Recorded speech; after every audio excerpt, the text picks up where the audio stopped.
Merci Jean-Jacques et merci François qui m'a poussé en fait au dernier moment sur ce plateau et je vais relever le gant puisque effectivement je vais défendre devant vous une thèse qui, je suis sûr, va vous surprendre, qui est celle de la défense de notre industrie financière en effet. Et je vais vous expliquer évidemment en quoi je défends cette thèse. J'ai été invité la semaine dernière à un colloque où j'ai entendu un intervenant tout à fait charmant et modéré dire qu'il fallait évidemment pendre tous les financiers à des crocs de boucher.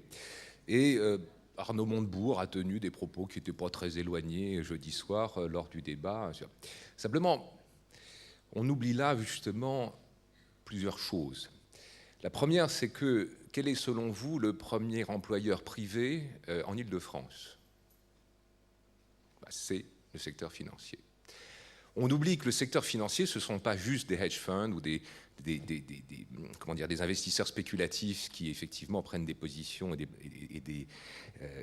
positions extrêmement agressives, mais c'est aussi des centaines de milliers d'emplois dans des secteurs qui financent l'économie, dans l'assurance, puisque je vous rappelle que les compagnies d'assurance font partie du secteur financier, c'est la prévoyance, c'est la gestion de l'épargne, et je crois qu'il y a devant moi, et ici sur ce plateau, aussi des épargnants.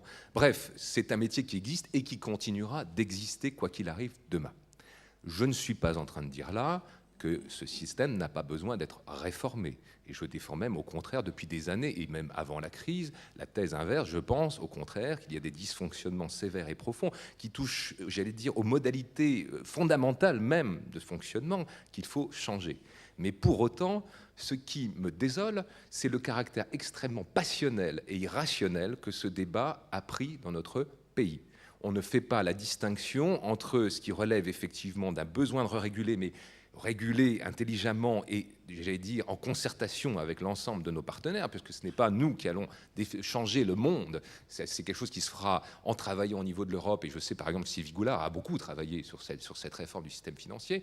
Mais enfin bref, donc il faut d'un côté réguler, mais de l'autre côté, il ne faut surtout pas au passage, tuer une industrie qui emploie non seulement beaucoup de gens, mais qui en plus, en France, je pense, présente une opportunité historique justement du fait de cette crise.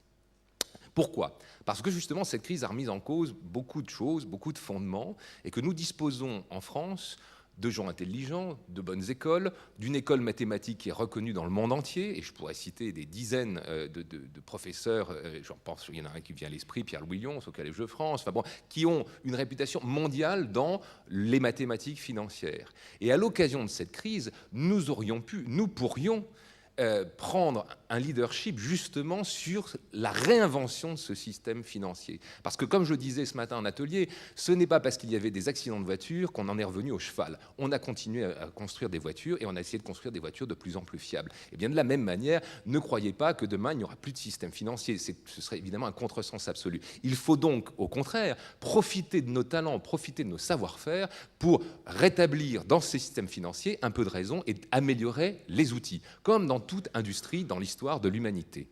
Or, comme je le disais, le débat que nous avons est extrêmement passionnel et nous sommes donc en train de rater une opportunité historique. J'ai entre autres responsabilité la présidence d'une organisation qui est en charge du développement de l'innovation dans la région Île-de-France et à Paris, et nous avons créé, en liaison avec le pôle de compétitivité mondiale Finance Innovation, nous avons créé un incubateur pour justement essayer de faire émerger de nouvelles entreprises qui nous proposent des modèles d'estimation du risque plus sophistiqués, qui nous proposent des instruments de financement des PME ou de placement de la trésorerie d'organismes à but non lucratif ou d'organismes HLM, qui sont extrêmement astucieux. Donc, il y a le moyen de faire émerger dans ce secteur financier une finance raisonnable, raisonnée, et qui sera au service de la collectivité et qui créera des emplois, puisque notre thème, c'est produire en France. Or, je le répète, nous sommes en train de rater cette opportunité, puisque nos discours passionnels font que nous ne sommes pas finalement vraiment attaqués au cœur du problème. Et si je mets en regard ce que j'ai entendu en France dans ces débats cette semaine et ce qui s'est produit concomitamment au Royaume-Uni, où une commission indépendante, la commission Vickers, a rendu un rapport extraordinairement audacieux et ambitieux sur la réforme du système financier britannique. Donc je rappelle quand même qu'il est évidemment, vous le savez bien, dans la région de Londres, lui aussi le premier employeur, et le PIB de la région de Londres dans les services financiers doit être de l'ordre de 19%. Enfin, la part dans le PIB de la région de Londres doit être de l'ordre de 19%. Eh bien, que font les Britanniques qui ont bien compris que, ayant subi de toute cette crise, il fallait non pas donc pendre les financiers au croc-de-boucher, mais au contraire essayer d'améliorer la résilience, la solidité de leur système. Ils ont fait travailler une commission indépendante, ce que nous n'avons pas fait ici. Je travaillais il y a un an, je me souviens que Jean-Jacques, sur le projet de loi de régulation bancaire et financière. On a essayé de faire passer des choses, on n'a pas été entendu. Nous n'avons donc pas fait ce travail qui aurait permis de consolider notre industrie financière et de reprendre finalement un leadership grâce à nos compétences en mathématiques. Et ça, malheureusement, Madame Lagarde, qui aujourd'hui, depuis quelques semaines, depuis qu'elle a traversé l'Atlantique, découvre qu'il y a des fragilités dans les banques européennes. Chose qu'elle semblait ignorer totalement. Madame Lagarde n'a pas confié, n'a pas osé engager une réforme profonde du système financier. Elle a juste demandé donc à ses amis, que je ne nommerai pas, mais enfin ses hommes et banquiers, de faire quelque chose. Donc on ne pouvait pas en attendre un miracle. Mais ce faisant, donc, nous avons raté une opportunité. Et moi, ce qui me frappe, c'est que je vois chez mes élèves, et je suis sûr que c'est la même chose chez Gilles, je vois des gens qui ont été justement frappés par ce qui s'est passé et qui me disent aujourd'hui, nous, on est prêts à aller travailler pour essayer d'améliorer au niveau fondamental, au niveau des mathématiques fondamentales, comment on peut essayer d'améliorer le système.